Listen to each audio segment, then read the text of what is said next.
Hey guys, good evening, नमस्कार, सुसंध्या। कैसे आप सब लोग? बहुत बहुत स्वागत आप लोगों का एकाग्रता सी के हमारे यूट्यूब चैनल पर। तो बच्चे लोगों, ऑडिट में हम लोग इस वक्त में कुछ मिसलेनियस टॉपिक्स जो हैं वो कर रहे हैं। जैसे कि हम लोगों ने ऑडिट एंड इंडिपेंडेंस के ऊपर बात कर ली, एश्योरेंस एंगेजमेंट पे बात कर ली, और आज हम लोग बात करने वाले हैं हमारा जो ऐसे है बच्चों, ऐसे 200 की सीरीज से आज अपन बात शुरू करेंगे। और अभी इस सीक्वेंस में हम लगातार जो है वो कुछ ऐसे इस पे बात करने वाले हैं। इस बार का सितंबर 25 का जो पेपर मैंने सॉल्व करके उसको अपलोड किया, उसको जरूर देखिएगा। आपको समझ आ जाएगा कि यार कितना क्वेश्चंस में जम के भर भर के ऐसे के रेफरेंसेस अपने को लेने पड़ेंगे। और बकायदा उन्होंने लिखा है give your answer as per ऐसे, बराबर स्टैंडर्ड ऑफ ऑडिटिंग के हिसाब से उसका रेफरेंस देकर के आप अपना आंसर ड्राफ्ट करो। तो इट मींस यार ऐसे अपने को मजबूत तरीके से तैयार कर लेने हैं, है ना। नाम नंबर आपको मैंने पहले भी कहा था। तो आज हम लोग क्या करने वाले हैं भाई, हमारे स्टैंडर्ड ऑफ ऑडिटिंग की जो बेसिक सीरीज है बच्चे लोगों, एसए 200 और 210, दो एसएस पर आज हम लोग अपनी बात करने वाले हैं। ठीक है, चलिए जी, तो स्टार्ट किया जाए बच्चे लोगों काम आज का हमारा।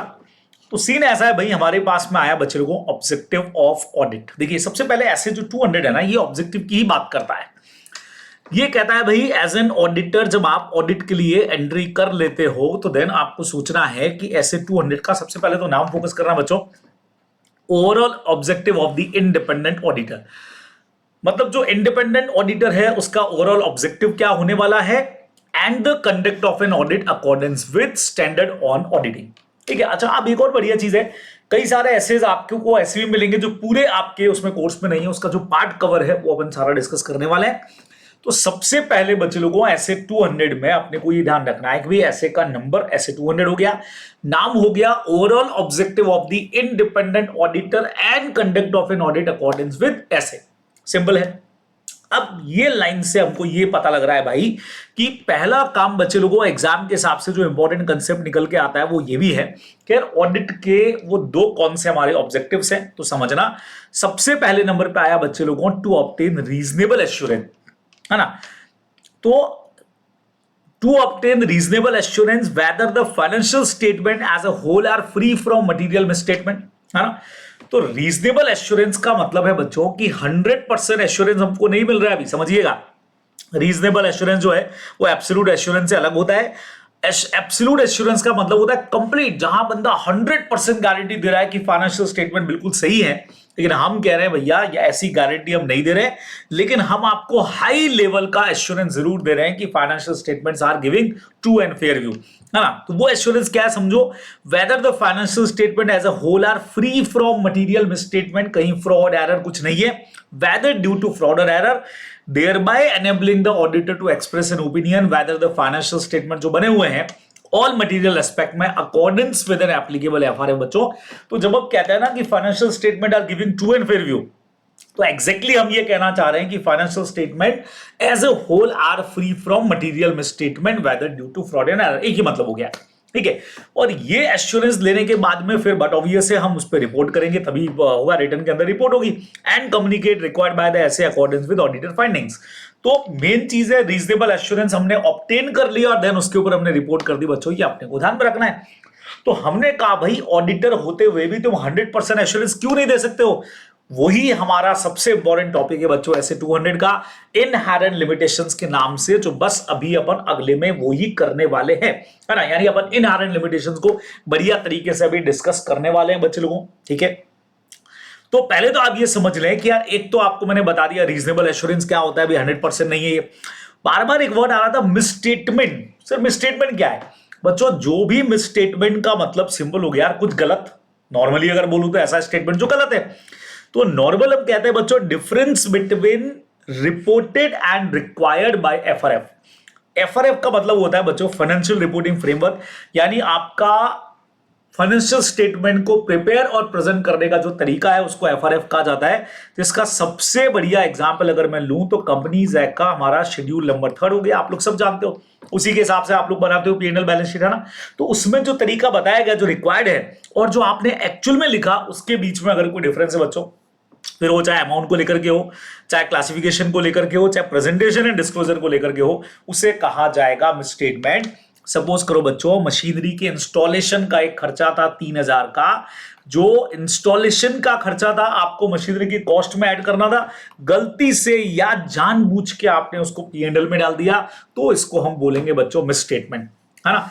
3,000 की जगह आपने 30,000 डाल दिया, 30,000 डाल दिया बच्चों, अमाउंट को लेकर के, क्लासिफिकेशन को लेकर के, कोई कंटीजेंट लायबिलिटी थी आपने डिस्क्लोज नहीं की उसको लेकर के, ऐसा कुछ भी जो होना चाहिए था और जो है और आपने नहीं किया, उसको अपन लोग मिस स्टेटमेंट बोलते हैं। तो ऑडिटर इसी चीज को चेक करेगा कि भाई कहीं कोई मिस स्टेटमेंट तो नहीं है, बराबर से दिए, अपने को बच्चों मेनली ध्यान में रखना चाहिए। चलिए अब इसमें हमारे पास में जो एक बहुत तगड़ा पॉइंट है बच्चों, जो अपने को ऐसे 200 में मेनली पढ़ना है, वो ये है कि भाई तुम 100% एश्योरेंस क्यों नहीं दे सकते। सर नहीं दे सकता sir, because some inherent limitations are there. Sir होती क्या है ये, देखो इनहेरेंट लिमिटेशन का मतलब ऐसी लिमिटेशंस होती है जिनको आप ओवरकम नहीं कर सकते यार, आप चाह के भी, है ना। देखो ये चीज कहलाती है इनबिल्ट, ये इनबिल्ट ही है यार, आप कितना भी चाह लो आप उसको ओवरकम नहीं कर पाओगे, 100% क्योर नहीं कर पाओगे बच्चों, उसको अपन बोलते हैं इनहेरेंट लिमिटेशंस। जैसे हर पर्सन में भी कुछ लिमिटेशंस होती है, आप देखेंगे जब मैं पढ़ा रहा हूं तो मेरे हाथ के एक्शंस जो हैं वो ज्यादा चलते हैं, मूवमेंट मेरे हाथ का बहुत ज्यादा होता है, ठीक है। तो ये अब यार एक लिमिटेशन है, मैं चाहूं तो भी ऐसे बैठ करके आपको नहीं पढ़ा सकता हूं, कितना भी कोशिश कर लूं भाई, बिकॉज बाय प्रोफेशन मैं एडवोकेट हूं, आप लोग जानते हैं, एक डिबेटर भी हूं, तो ऐसे में मेरे लिए इस तरह से बैठना जो है वो बहुत मुश्किल हो जाएगा। तो मुझे क्या करना पड़ेगा यार, मेरे हाथ जो है वो बिल्कुल एक्शन के अंदर आएंगे ही आएंगे, तभी मुझे लगता है कि मैं अपनी चीज को ज्यादा बेटर तरीके से एक्सप्रेस कर पाऊंगा। तो ये अब लिमिटेशन बोले तो बोले भाई इनहेरेंट लिमिटेशन है, बराबर। नाउ व्हाट इज इफेक्ट, अब बच्चों इसका इफेक्ट क्या होता है कि हम अपनी ऑडिट रिस्क को जीरो नहीं कर सकते, जो अभी अपन बात कर रहे थे। आप ये नहीं कह सकते भैया हमने फाइनेंशियल स्टेटमेंट देख लिए 100% गारंटी दे रहे हैं कि सब कुछ सही होगा, भाई बोल ही नहीं सकते। Can not obtain absolute assurance that financial statement are free from material misstatement. बच्चों ये अपने को सिंपली ध्यान में रखना चाहिए, बराबर से, बहुत सिंपल हो गया। अब अपना आज का काम है बच्चों, अपन इनहेरेंट लिमिटेशंस के टाइप पढ़ने वाले हैं, बहुत बढ़िया टाइप है, 5 टाइप है हमारे पास में, 5 पर डिस्कशन लगाएंगे, बहुत बढ़िया कोशिश करेंगे कि चीजें आप लोगों को बढ़िया तरीके से समझ में आ जाए, याद आ जाए, शानदार तरीके से काम करेंगे बच्चे लोगों को। आ जाओ शुरू करते हैं, आइए शुरू करते हैं। पहला पॉइंट है नेचर ऑफ फाइनेंशियल रिपोर्टिंग। या जो हम लोग अकाउंट्स जो फाइनेंशियल स्टेटमेंट की ऑडिट कर रहे होंगे ना, उनका नेचर ही भाई ऐसा है कि आप उस पर 100% एश्योरेंस चाह के भी नहीं दे सकते हो। सर ऐसा क्यों है, आ जाओ देख लेते हैं। The preparation of the financial statement involve judgement by management. Preparation of financial statement में इन्वॉल्व है बच्चों एस्टीमेट, समझ रहे हो यार, इसमें एस्टीमेट्स हैं जो हाईली सब्जेक्टिव हैं और कैन नॉट एक्यूरेट। आप खुद ही सोचो यार, अकाउंट्स में हमारी बहुत सारी चीजें एस्टीमेट पे चलती है ना। इसका जैसे प्रोविजन फॉर बैड डेब्ट हो गया, अब इसका एस्टिमेशन पे ही है ना। अच्छा मैं आपको बहुत चीजें बता सकता हूं, फॉर एग्जाम्पल बच्चे लोगों हम लोग डेप्रिसिएशन कैलकुलेट करते हैं, एस्टिमेट ही तो होता है। आप कह रहे हो 10% है, आपने इनकम टैक्स एक्ट के हिसाब से या कंपनीज एक्ट के शेड्यूल 2 के हिसाब से डेप्रिशिएट कर दिया, क्या सच में आपको पता है कि इतना ही डेप्रिसिएशन लगा होगा? दिस इज ओनली एस्टिमेशन, है ना, ये सब एस्टिमेशन के ऊपर है। सेम वैसे ही प्रोविजन फॉर बैड डेब्ट बच्चों एस्टिमेशन के ऊपर है। तो ये जो एस्टिमेशन के ऊपर हमारी चीजें हो रही है वो 100% एक्यूरेट कैसे हो सकती है, हाँ। इसीलिए many financial statement item involve subjective decision और असेसमेंट और अ डिग्री ऑफ अनसर्टेनिटी। जरूरी भी नहीं है ना कि जो आप लिख रहे हो वो हो गई, जितना प्रोविजन बना रहे हो उतना डूबे गए, जितना डेप्रिसिएशन लिख रहे हो वो हो गई। तो इसीलिए देयर इज सम अनसर्टेनिटी, ये हमारा एक बड़ा रीजन है बच्चों। और तीसरा और सबसे बड़ा रीजन समझना, नेचर ऑफ फाइनेंशियल रिपोर्टिंग में कई बार ऐसा होता है कि conductive on audit management acknowledge their responsibility of preparation of financial statement. ये बच्चों एक कॉमन बात है, अभी ऐसे 210 में आपको पढ़ाऊंगा। और यूं भी आपको पता है कि फाइनेंशियल स्टेटमेंट प्रिपेयर करने की जिम्मेवारी जो है वो मैनेजमेंट की, अभी हमारी नहीं है ना। And for devising suitable internal control भी उन्हीं की जिम्मेवारी है, ठीक है। However, such control may not have operated to produce reliable information due to their own limitation. अब बच्चों दिक्कत क्या है यार, हम लोग जब ऑडिट करने के लिए जाते हैं ना, तो हमारे साथ में क्या दिक्कत है कि हम भरोसे होते हैं इंटरनल कंट्रोल सिस्टम के, हम इसको चेक करते हैं। अब प्रॉब्लम ये है बच्चे लोगों कि इस इंटरनल कंट्रोल सिस्टम की खुद की कुछ लिमिटेशंस है, समझ रहे हो। तो ये लिमिटेशन आईसीएस को इफेक्ट करेंगी और वो हमारी ऑडिट को इफेक्ट करेंगी इनडायरेक्टली। वो लिमिटेशन हमारे ऊपर भी है, आईसीएस अच्छा नहीं है तो हम भी ऑडिट नहीं कर पाएंगे ढंग से यार। एक बहुत प्यारा सा एग्जांपल लेते हैं, आप लोग को समझ में आएगा। जैसे बच्चों मैनेजमेंट है एक कंपनी का, जिसने क्या कर रखा है कि अपने इंटरनल कंट्रोल सिस्टम को मजबूत स्ट्रॉन्ग बनाने के लिए जितने भी गुड्स परचेज होते हैं और उनका पेमेंट होता है ना, उसको 2 पार्ट में डिवाइड किया। ये कह रहे हैं कि भी एक गुड रिसीविंग सेक्शन हमारा बना हुआ है जब भी कोई गुड्स परचेस करोगे तो माल वहां जाएगा रिसीविंग सेक्शन के पास पे, और वहां एक बंदा जो ऑथोराइज बंदा होगा वो बकायदा उस बिल पर अपना सिग्नेचर और स्टैंप लगाएगा कि हाँ भी गुड्स उसको रिसीव हो गए हैं, डेट और टाइम ऑफ रिसीविंग लिखेगा।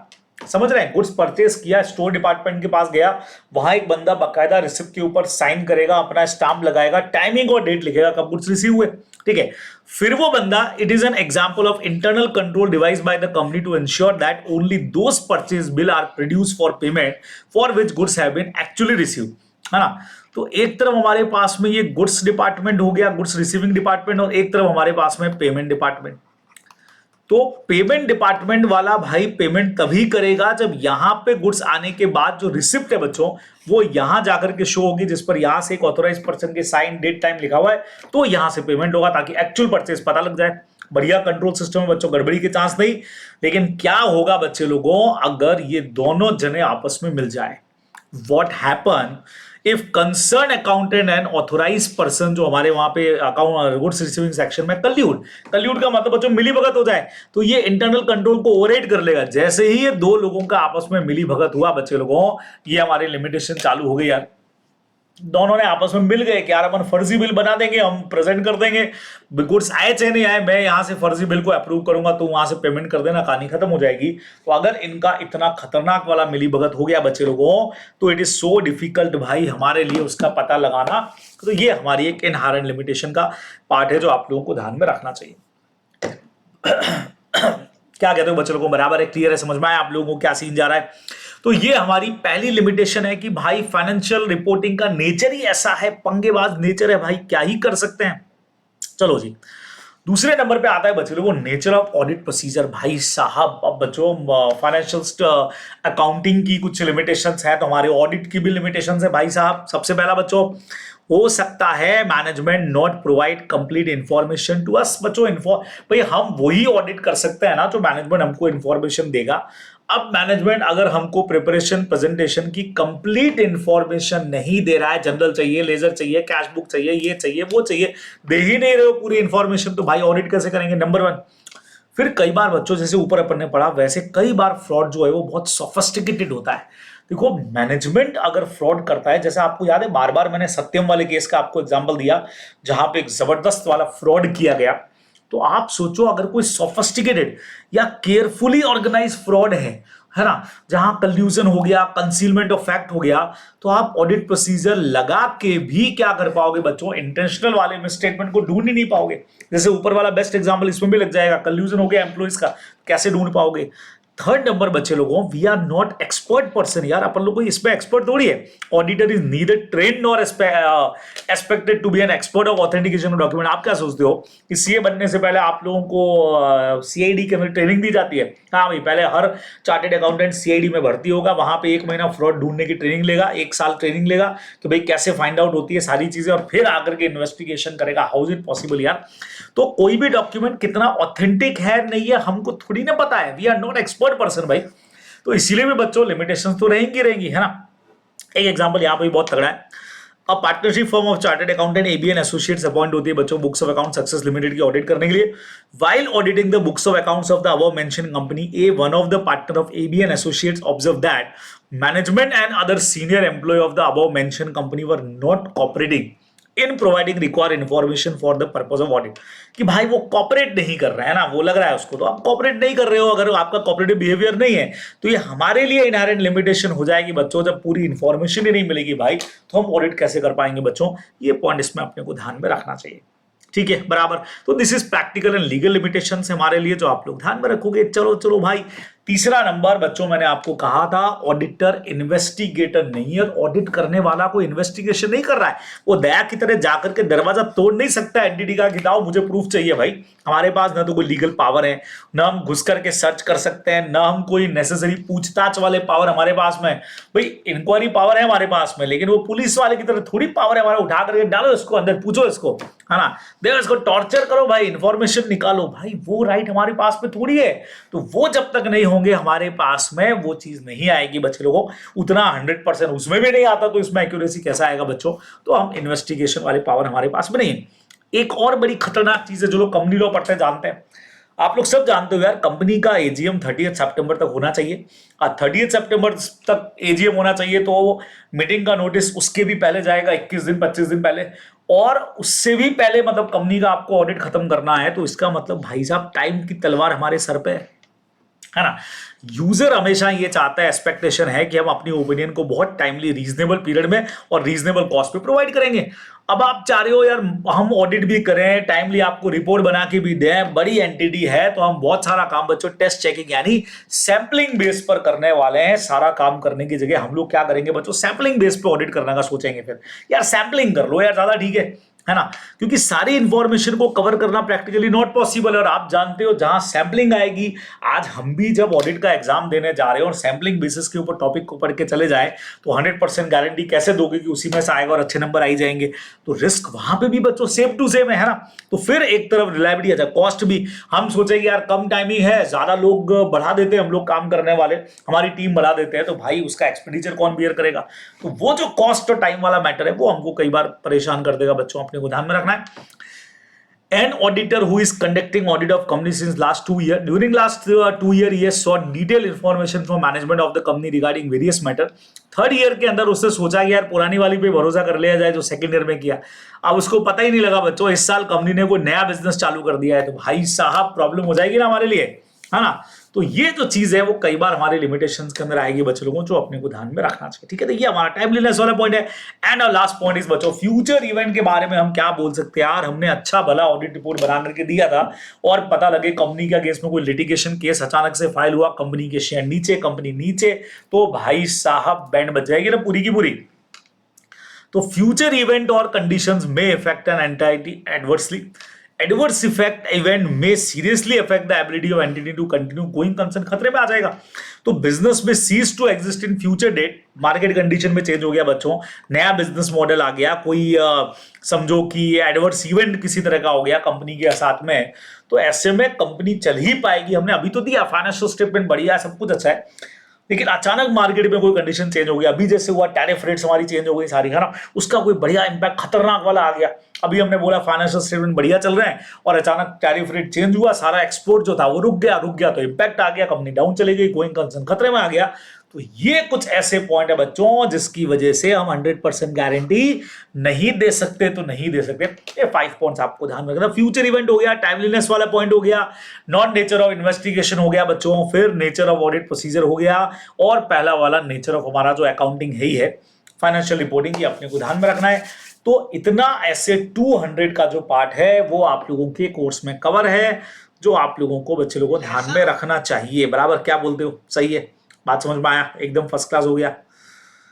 चलिए जी, तो ये सारी बात है बच्चे लोगों, यहां आकर के जितना हमारे काम का पॉइंट है एसेट ऐसे ऐसे कौन सा 200 वाला वो हमने कर लिया है, खत्म, फिनिश। इतना ही अपने को मेनली 200 से पढ़ करके जाना चाहिए, शानदार पॉइंट है।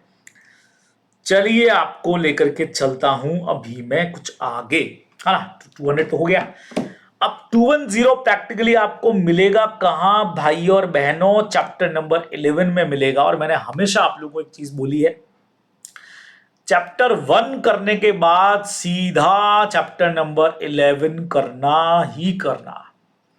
1 के बाद बच्चों 11 ही है करने वाला, 2 भी नहीं, पहले 11 फिर वापस 2 पे आना, फिर 6 पे आना, लेकिन इसके बाद तो बच्चों यही करना चाहिए, कनेक्टेड पार्ट है, समझ रहे हो। आपको ये देखो भाई साहब 210 यहां दे रखा है, और दोनों ऐसे साथ में पढ़ने के, यार ऑब्जेक्टिव पता लग गया, ऑडिट करना स्टार्ट करेंगे तो जो स्टार्टिंग की बातें होगी वो तो सब आपको यहां दे रखी है ना। तो इन्होंने पुराने कोर्स में तो क्या किया था, दोनों चीजें साथ में रखी थी, अब नए कोर्स में इन्होंने इनको अलग अलग कर दिया, जुदा कर दिया भाई, तो क्या कर सकते हैं, अदरवाइज दोनों साथ में पढ़ने की है। आइए शुरू करते हैं।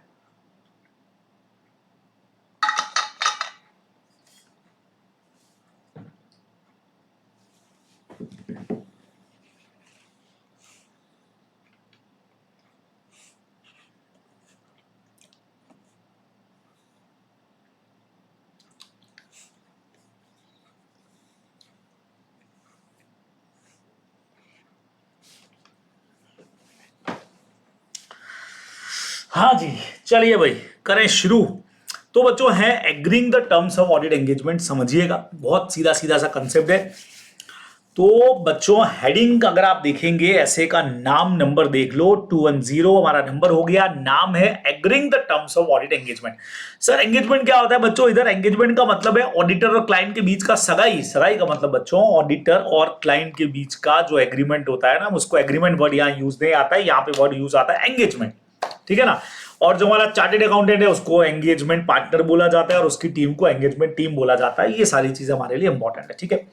तो भैया क्या करना है बच्चों, स्टार्टिंग लेवल पे जब हमारे पास में ऑडिट करने का प्रपोजल आएगा कि यस सर आपको इस एंटिटी की ऑडिट करनी है, तो हम जो काम करने वाले हैं एकदम प्राइमरी लेवल के ऊपर, वो सब बच्चों यही होने वाला है।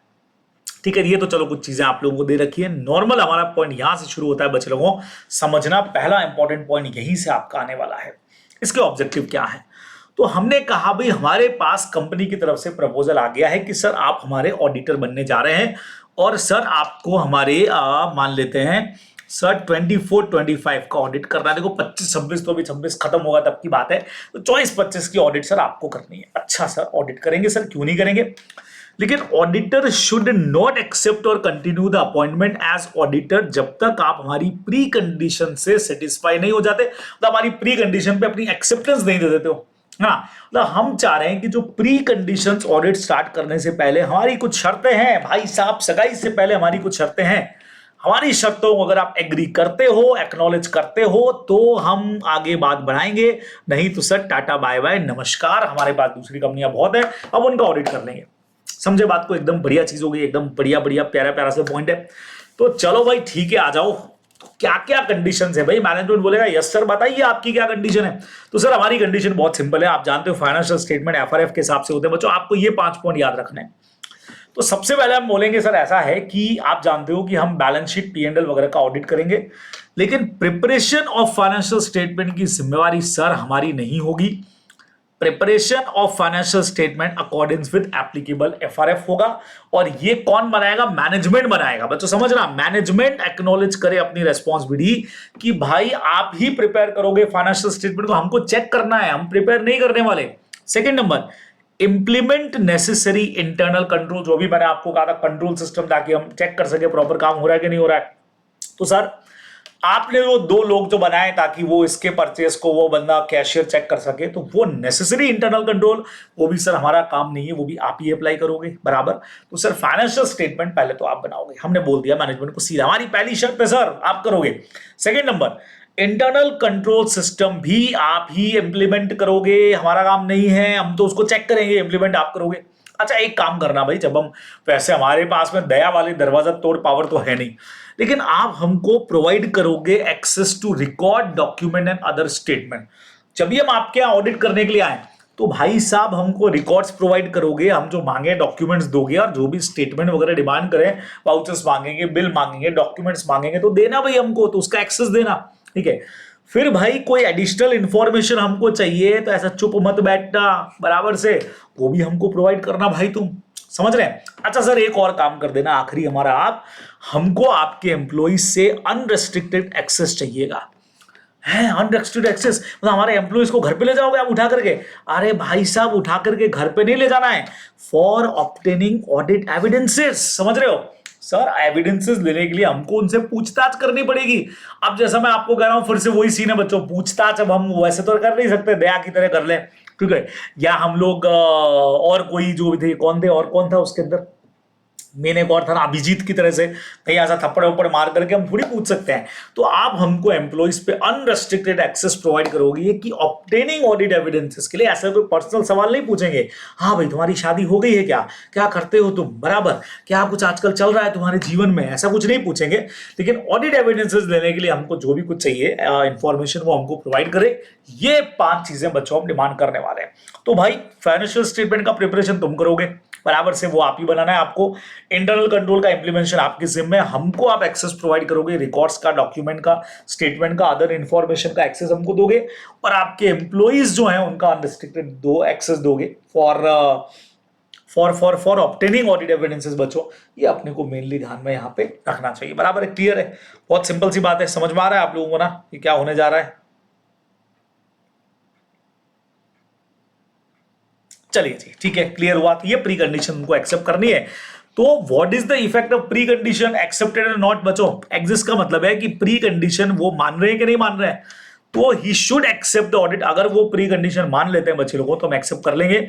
अगर उन्होंने प्री कंडीशन को मानने से मना कर दिया बच्चे लोगों, तो हमको ऑडिट एक्सेप्ट ही नहीं करनी चाहिए। सिंपल है बच्चों, दो बातें हैं। हमारी शर्तें मानोगे तो सगाई आगे होगी, नहीं तो नहीं होगी। तो अगर प्री कंडीशन मानोगे तो एंगेजमेंट होगा, एग्रीमेंट होगा, नहीं तो नहीं होने वाला है बच्चों, अपने को ध्यान में रखना है। खत्म खत्म खत्म। तो प्री कंडीशन यहाँ पे बहुत इंपॉर्टेंट क्वेश्चन के अंदर कवर होता है, बढ़िया तरीके से आपको तैयार करके जाना है। बराबर, क्लियर क्लियर क्लियर। चलिए आगे बढ़ते हैं। What should be auditor do if limitation on scope have been imposed by employer prior to acceptance of audit engagement? Sir ये क्या है भाई? हम यहां पे ये कह रहे हैं अगर हमारे स्कोप को लिमिट कर दिया उन्होंने तो, है ना, उन्होंने कहा सर एक काम करना, ऑडिट वॉडिट आप कर रहे हैं ना, आपकी प्री कंडीशन हम मान रहे हैं, सब कुछ हम करेंगे, स्टॉक से रिलेटेड जैसा हम बोले वैसा कर देना, अपना दिमाग अपना भेजेगा इस्तेमाल मत करना, हम जो बोले वो एंट्री कर देना, ठीक है। एक्सपोर्ट वाली चीजों को आप हमारे ऊपर छोड़ देना, जो बोले वो कर देना, रिसीवेबल को हम जो बोले वैसा कर देना। भाई साहब ऐसा थोड़ी होता है, बराबर से। तो व्हाट शुड बी ऑडिटर अगर लिमिटेशंस लगा रहे हैं हमारे स्कोप के ऊपर? नहीं भाई, अगर लिमिटेशन लगाओगे तो हमारा एश्योरेंस भी लिमिटेड जाएगा, है ना। हमको रीजनेबल एश्योरेंस देना है जो इक्वलेंट टू एक तरह से मैक्सिमम हाई लेवल एश्योरेंस होता है। तो ऑडिटर को ऐसी ऑडिट एक्सेप्ट ही नहीं करनी चाहिए unless required by the law, तो बात अलग है। अदरवाइज बच्चे लोगों ऐसी ऑडिट ही एक्सेप्ट नहीं करनी चाहिए। सॉरी सर, नमस्ते, टाटा, बाय बाय, हम ऐसी ऑडिट को एक्सेप्ट ही नहीं करने वाले हैं। ये अपने को सिंपली बच्चों ध्यान में रखना। बराबर, क्लियर। एक कंसेप्ट खत्म हुआ, प्री कंडीशन समझ में आया। बढ़िया क्वेश्चन बनता है बच्चों, ध्यान रखोगे। अगला पॉइंट एक बहुत प्यारा और आ रहा है बच्चों, कॉमन अंडरस्टैंडिंग। अब ये जो प्री कंडीशन हमने पढ़ी ना, इसके लिए हम एक काम करेंगे बच्चों, बढ़िया एक लेटर लिखेंगे to have common understanding of the terms of audit engagement, audit engagement letter। अब कई बार लगता है एंगेजमेंट है, देखो अपॉइंटमेंट लेटर हमको भेजा है कंपनी से, क्लाइंट से हमारे पास में आया है। एंगेजमेंट लेटर ऑडिटर क्लाइंट को भेजेगा बच्चों, A to C, ऑडिटर से क्लाइंट के पास में जाएगा, जिसमें ऑब्जेक्टिव स्कोप वगैरह हम सब कुछ लिख करके देने वाले हैं, और वो बकायदा इसको साइन करके हमको दे देंगे। सिंपल है ना। तो एक एंगेजमेंट लेटर जब हमने डिस्कशन कर लिया, सब कुछ हो गया, तो एक बढ़िया एंगेजमेंट लेटर तैयार होगा बच्चों। क्या होने वाला है? Sign the agreement. The client tells the auditor the nature of service require and the auditor अगर एग्री कर रहा है, असाइनमेंट अगर एग्री कर रहा है बच्चों, तो बिल्कुल से साइन कर लेगा एग्रीमेंट को। If you accept the work in terms of agreement subject to the professional standard, वो ठीक है। अब it is therefore of greatest importance, बहुत ज्यादा जरूरी है both the auditor and client की हर पार्टी बिल्कुल क्लियर होनी चाहिए। इसीलिए जो आपस का एग्रीमेंट है, जो हमने डिसाइड किया बच्चों, उसको रिटर्न में लिख लिया जाता है, ये अपने को ध्यान में रखना है। और एंगेजमेंट लेटर कब इशू करना है? ऑडिटर इसको सेंड करेगा before the commencement of the audit, audit start करने से पहले वो इसको इशू करने वाला है। ये आप लोग मेनली बच्चों ध्यान में रखने वाले हो, ठीक है। एकदम आसान सी बात होगी। अब सवाल आता है बच्चों कि इसमें लिखा क्या जाएगा। देखो, दो पार्ट में डिवाइड किया हमने। हो सकता है एंगेजमेंट लेटर में जो हम लिखने जा रहे हैं वो ऑलरेडी बच्चों लॉ में प्रेस्क्राइब्ड है।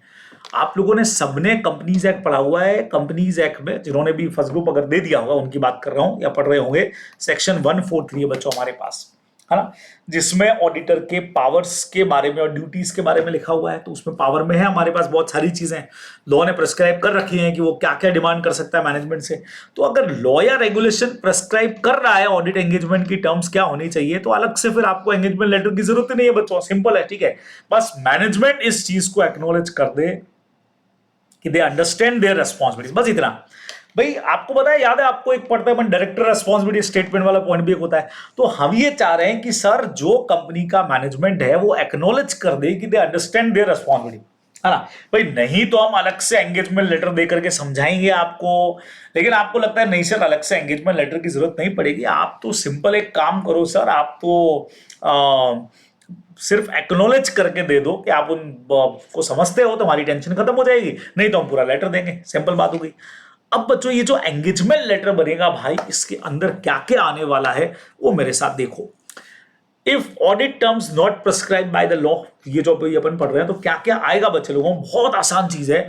सबसे पहले objective and scope of the audit, audit का स्कोप एंड ऑब्जेक्टिव आ जाएगा, क्या करने वाले हैं।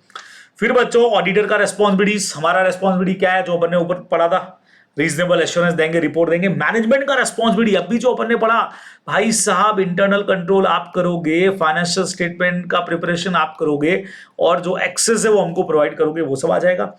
उसके अलावा बच्चों जो भी फाइनेंशियल स्टेटमेंट बनेंगे वो एफआरएफ के हिसाब से बनेंगे, ये भी मैनेजमेंट कंफर्म कर दे। और हम बताने वाले बच्चों expected form and content of audit report, ये पॉइंट बहुत तगड़ा है, बहुत जबरदस्त है ना। Expected form and content of audit report, but बच्चों इसमें हम ये भी लिख के देंगे कि मॉडिफिकेशन पॉसिबल फ्यूचर में हो सकता है। एक ऑब्जेक्शन आता है, सर पहले ही ऑडिट रिपोर्ट बता रहे हो। अरे ऑडिट रिपोर्ट नहीं बता रहे हैं हम, उनको सिर्फ बता रहे हैं फॉर्म एंड कंटेंट क्या होने वाला है, तो हमारी ऑडिट रिपोर्ट किस तरीके से बनने वाली है, लेकिन साथ में ये भी बताएंगे उनको modifications possible due to the situation and circumstances, है ना। अभी हम आपको बता रहे हैं कि हमारे ऑडिट का फॉर्म एंड कंटेंट ये होने वाला है, इस तरह से होने वाला है। जैसे आप लोग भी जानते हो ना, शेड्यूल 1 के अंदर, शेड्यूल 3 के अंदर आपको परफॉर्मा दे रखा है, फॉर्म एंड कंटेंट दे रखा है, तो वैसे हमने भी दे रखा है ना। लेकिन साथ में ये भी कि भैया सिचुएशन चेंज हुई, कल को मान लो कुछ गड़बड़ियां पता लगी, फ्रॉड पता लगा, तो बट ऑब्वियस हम इसमें मॉडिफिकेशन करने वाले हैं बच्चों, ये अपने को देना पड़ेगा। ये हमारा एंगेजमेंट लेटर का एक बहुत बढ़िया पॉइंट यहाँ पे खत्म हो गया। ठीक है, समझ में आया आपको। प्री कंडीशन हो गई, एंगेजमेंट लेटर हो गया। अब आता है बच्चे लोगों हमारे पास रिकरिंग ऑडिट। देखो अपन बात करने वाले हैं, फिर ये एक्सेप्टेंस वाला पॉइंटर यहां आकर के हमारा ऐसे जो है वो खत्म होगा। मतलब बहुत प्यारे प्यारे से ऐसे बच्चों, छोटे छोटे से, तो बहुत आराम से लेक्चर देखिएगा, बढ़िया तरीके से आप लोगों को सारी चीजें समझ में आ जाएंगी। बराबर, चलिए जी। तो भाई रिकरिंग ऑडिट क्या होती है बच्चों? इन केस ऑफ रिकरिंग का मतलब हुआ बच्चे लोगों कि हमने पिछले साल ऑडिट 24-25 का भी हमारे पास में है और 25-26 का भी हमारे पास आ गया है, 26-27 भी हो सकता है, हम ही करें। तो in case of recurring audit, auditor shall assess whether circumstances require, जो टर्म्स एंड कंडीशन थी, जो ऑडिट एंगेजमेंट लेटर भेजा था बच्चों, उसमें कुछ रिवाइज करना है कि नहीं करना है। If revision require new engagement letter जाएगा, नहीं तो नहीं जाएगा बच्चे लोगों। मतलब ये हुआ कि भाई पिछले साल का ऑडिट भी हमने ही किया था, अगर पिछले साल से इस साल में ज्यादा कोई मेजर चेंज नहीं है, जो मैं भी आपको बताने वाला हूं, तो एंगेजमेंट लेटर को रिवाइव करना ही नहीं है, वही पुराना वाला ही काम आ जाएगा, क्यों चेंज करना है। लेकिन कुछ कंडीशन ऐसी है बच्चों, कुछ फैक्टर ऐसा है जहां एंगेजमेंट लेटर को चेंज करना पड़ेगा। इस बार के हमारे पेपर में भी, सितंबर वाले में भी इस पे क्वेश्चन था, मैं आपसे डिस्कस करूंगा अभी वाला क्वेश्चन भी, है ना। तो क्या लिखा है बच्चे लोगों, समझना भाई इस पॉइंट को आप लोग बढ़िया तरीके से। देखो क्या बोला है, any indication that the client misunderstood the objective. अगर हमको कहीं पर भी ऐसा डाउट लग रहा है कि यार क्लाइंट ने कुछ चीजों को मिसअंडरस्टैंड किया है, ओके, तो फिर नया लेटर दो। सेकंड नंबर बच्चों, कोई स्पेशल टर्म्स ऑफ एंगेजमेंट आ गई है, पहले ब्रांच ऑडिट हम नहीं कर रहे थे, वो भी आपने इंक्लूड कर दी है, ठीक है। सीनियर मैनेजमेंट या बीओडी या ओनरशिप चेंज हो गई बच्चे लोगों, जो हमारा क्लाइंट है उसका जो मैनेजमेंट है, बीओडी या ओनरशिप चेंज हो गया है, तो पुराने वाले के साथ डील था हमारा, तो उनको बताना पड़ेगा सर ऑलरेडी ये चीजें ऑलरेडी थी पहले से, इसलिए करना पड़ेगा बच्चों। अगर नेचर और साइज ऑफ क्लाइंट बिजनेस में छोटा हो गया है, बड़ा हो गया है, मर्जर हो गया है, एक्विजिशन हो गया है, तो चेंज करना पड़ेगा। और बच्चे लोगों अगर लॉ में चेंज, याद है इंडियन कॉन्ट्रैक्ट में पढ़ते थे, बट लॉ में चेंज हो गया, कॉन्ट्रैक्ट बिकम्स वॉइड, वैसे अब वॉइड नहीं हो रहा है भाई। अगर कोई लीगल रिक्वायरमेंट चेंज होती है, नया कोई स्टैंडर्ड आ गया बच्चों, आईसी ने कोई नया प्रोनाउंसमेंट निकाल दिया है ना, तो अगर कोई लीगल रिक्वायरमेंट आ गई, नई रिपोर्ट, जैसे कारो आया था अपना, है ना, कंपनीज ऑडिट रिपोर्ट ऑर्डर, तो वैसे कोई नया आ गया अगर, तो फिर एंगेजमेंट लेटर चेंज करना पड़ेगा, क्योंकि नई चीजें आ जाएंगी बच्चों। ये अपने को सिंपली ध्यान में रखना है, छोटा सा अपना पार्ट है। एग्जांपल भी ऐसा ही है, RN company, a firm of chartered accountant, have not revised the terms of engagement and obtain information from the client for last 5 year despite changes in business and professional environment. बराबर से इन्होंने change ही नहीं किया, तो गलत है भाई। अगर चेंज हो रहा है तो आपको चेंज करना चाहिए था, ये अपने को सिंपली ध्यान में रखना है। बराबर से क्लियर बच्चे लोगों। नाउ आखिरी पॉइंट पे हम लोग पहुंच गए हैं भाइयों और बहनों। अब बच्चे लोगों हमने ऑडिट स्टार्ट कर दिया, हमारा कुछ कुछ काम आगे बढ़ गया है। अब क्या हो रहा है, क्लाइंट की तरफ से हमारे पास एक रिक्वेस्ट आ रही है, there may be a request from the client the auditor to change the terms of engagement. ओ हो, सगाई हो चुकी है, शादी से पहले रिक्वेस्ट आई है, सर चेंज करो कुछ कंडीशंस को। बच्चों मतलब ऑडिट फिनिश करने से पहले हमारे पास एक रिक्वेस्ट आ गई है, कंप्लीशन ऑफ एंगेजमेंट से पहले, कि सर कुछ टर्म्स कंडीशन को चेंज करना पड़ेगा, सर्कमस्टांसेस बदल गई हैं, कोई मिसअंडरस्टैंडिंग है, कुछ भी है, वो कह रहे हैं चेंज करो। अब बच्चे लोगों हम कह रहे हैं भाई, पहले आप अगर लिमिटेशंस लगा देते हम पे, तो हम पहले ही मना कर देते यार, अभी अब लिमिटेशंस लगा रहे हो तो अभी मना करेंगे हम। इस बार एक दूसरा काम करेंगे बच्चे लोगों, जैसे ही मैनेजमेंट हमारे पास में आके बोलेगा सर कंडीशंस को चेंज करना पड़ेगा, सर प्लीज, तो हम चेक करेंगे बच्चों रीजनेबलनेस। बच्चों सुनना, हम ये चेक करेंगे कि उनका रिक्वेस्ट कर रहा है या उनके जो रीजन है चेंज के वो रीजनेबल है या नॉट रीजनेबल है। फॉर एग्जांपल बच्चों कई बार क्या होता है कि जैसे शुरुआत में उन्होंने हमको कहा था ब्रांच ऑडिट भी आप करोगे, अब वो कह रहे हैं सर फॉरेन ब्रांच है हमारी तो सारी की सारी आपके आने जाने रहने का जो एक्सपेंडिचर होगा वो तो आपकी फीस से भी आगे निकल जाएगा, तो सर सॉरी सर आप वहां की ऑडिट वहीं पे करने दीजिए, उसकी रिपोर्ट यहाँ आ जाएगी। तो हमको लग रहा है रीजनेबल बोल रहे हैं सर, ये ठीक है यार, ये बात समझ में आती है हमको, रीजनेबल है।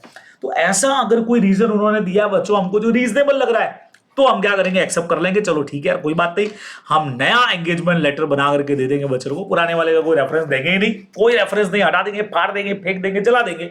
नया एंगेजमेंट लेटर नई टर्म्स के ऊपर इशू हो जाएगा बच्चों, सिंपली ध्यान में रखना है।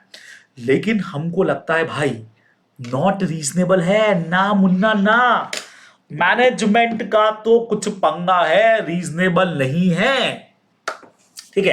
अनेबल टू एग्री, ना ना ना, ये जो आप कह रहे हो गलत है यार, आप कुछ ना कुछ छुपा रहे हो, बचा रहे हो, फ्रॉड करना चाह रहे हो और इसीलिए हमारे ऊपर लिमिटेशंस लगा रहे हो भाई।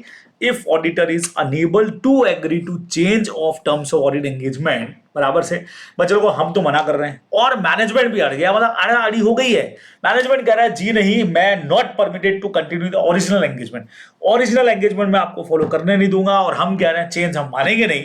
तो ऐसे में बच्चे लोगों को अपने को एक काम करना चाहिए, withdraw from the audit engagement. भाई साहब विड्रॉ कर लो बच्चों, if law permissible, law permit, तो हम ऐसी एंगेजमेंट को छोड़ देंगे। सर छोड़ दीजिए, चाहिए जाने दो, हवा आने दो, माफ कीजिए जाने देते हैं, छोड़ दो बच्चों। और जाते जाते अगर कोई लीगल ऑब्लिगेशन हो आपके सर पे, जैसे कंपनीज एक्ट में था 1 करोड़ से ऊपर का फ्रॉड होता है तो आपको कम्युनिकेट करना चाहिए, रिपोर्ट करना चाहिए, ऐसा अगर कुछ है तो सरकम चांसेस के बारे में बताओ बच्चे लोगों। एक तो बताओ दोस्त चार्ज विद गवर्नेंस को, जनरली ये मैनेजमेंट से ऊपर के लोग हो सकते हैं, प्रमोटर्स तरह के लोग हो गए, इनको इन्फॉर्म करो।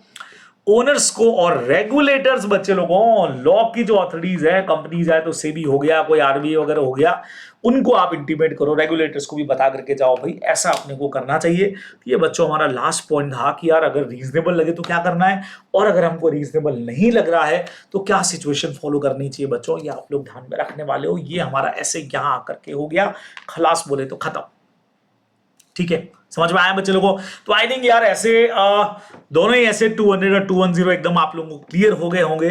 अब मैं आपको बताने जा रहा हूं इस बार का जो हमारा पेपर आया था ना उसका क्वेश्चन बताता हूं। ये देखो एक क्वेश्चन अपने पास इस पे है, अभी बता देता हूं आपको मैं।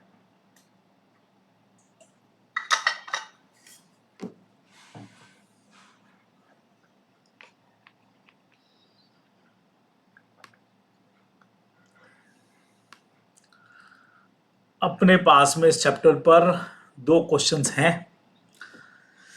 हाँ अभी ढूंढ लेते हैं। देखो मैंने सारा यहाँ लिखा हुआ है, पेपर मैंने एक सॉल्व करा के डाला हुआ है, बच्चों लोगों जो देखना चाहें बिल्कुल जाकर के देखें। पूरा इस बार का पेपर मैंने विद आईसीए के स्टडी मैट का पेज नंबर तक आपको देके समझाया है। ये रहा 11th का एक क्वेश्चन। तो ये देखो बच्चों आगे आगे आ गया, देखो क्वेश्चन तो इन्होंने बनाया था अलग। CA student Manoj is studying the exemption available to a private company और reporting requirement 8 का बनाया था, लेकिन इन्होंने इसमें अच्छा ये क्वेश्चन सॉरी ये रहा ये बच्चों ये वाला देखो, ये कह रहा है एन्यूमरेट, अच्छा थ्योरी क्वेश्चन ही आ गया। द फैक्टर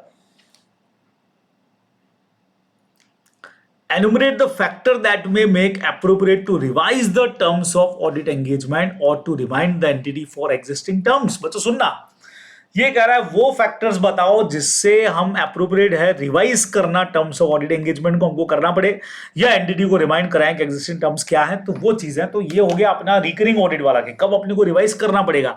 तो हमने कहा कि सर कब रिवाइज करना पड़ेगा। नंबर 1 हमारा हो गया बच्चों, अगर कोई मैनेजमेंट में चेंज हुआ है, ओनरशिप के अंदर चेंज हुआ है, अगर कोई मिसअंडरस्टैंडिंग रह गई है बराबर से, अगर टर्म्स एंड कंडीशन के अंदर किसी तरह के चेंजेस हुए हैं, लॉ में अगर कोई चेंजेस हो गए हैं तो उस कंडीशन में हमको रिवाइज करानी पड़ेगी। तो ऐसा क्वेश्चन बच्चों यहाँ पे हमारा बनने वाला है, जो आप लोग ध्यान में रखेंगे। चलिए जी, तो ये बच्चों हमारा यहाँ पे ऐसे 2 ऐसे हमारे खत्म हो गए भाई बढ़िया तरीके से। एक हमने खत्म कर लिया बच्चे लोगों, हमारा ऐसे 200, दूसरा ऐसे 210 अपन कंप्लीट कर चुके हैं। यस, क्या बात है। अब कल का जो सेशन होने वाला है भाई उसमें हम लेंगे बच्चों 220 और इसी के साथ हमारा SQC1 कनेक्टेड है, सबको पता है। ये 2 एसेज जो हैं वो कल के सेशन में हम बहुत जबरदस्त तरीके से करने वाले हैं, तो बिल्कुल कल का सेशन भी मिस मत करिएगा जिसमें हम ये सारी चीजें करेंगे। चलिए जी, ठीक है बच्चे लोगों, तो आज के लिए बस इतना ही हम लोग करेंगे, कल आगे कंटिन्यू मिलने वाले हैं, लगातार मिलते रहेंगे इसी तरह से। चलिए बच्चों, बाय बाय, टेक केयर। अच्छा, जहां चीजें आपको पता लगती है, समझ में आती है, वहां पे क्या करने वाले हो भाई? हाँ जी, वहां पे आप लोग वीडियो को लाइक करोगे, दोस्तों के साथ में शेयर भी करोगे, शेयर भी करोगे भाई, शेयर भी करोगे, शेयर भी करोगे, सब कुछ बढ़िया बढ़िया तरीके से करने वाले हो, ठीक है। चलिए, अच्छा एक और चीज आपको वो बढ़िया इन्फॉर्मेशन में देता हूं भाई, जो भी लोग अब तैयारी कर रहे हैं, हमारे साथ क्लासेस करना चाहते हैं बच्चे लोगों, तो फाउंडेशन वालों के लिए तो हमारा free of cost experience batch होने वाला है, जो आप बिल्कुल ले सकते हैं ना। रिजल्ट आने से पहले थोड़ा सा पढ़ के देख सकते हो कि इंटर में कैसी पढ़ाई होती है, क्या होता है क्या नहीं होता है, वो सब आप कर सकते हैं हमारे साथ में। और जो लोग रेगुलर पढ़ना चाह रहे हैं, जिनका जनवरी का टारगेट है, मई का टारगेट है, तो भाई क्लासेस जल्दी जल्दी से ज्वाइन करो।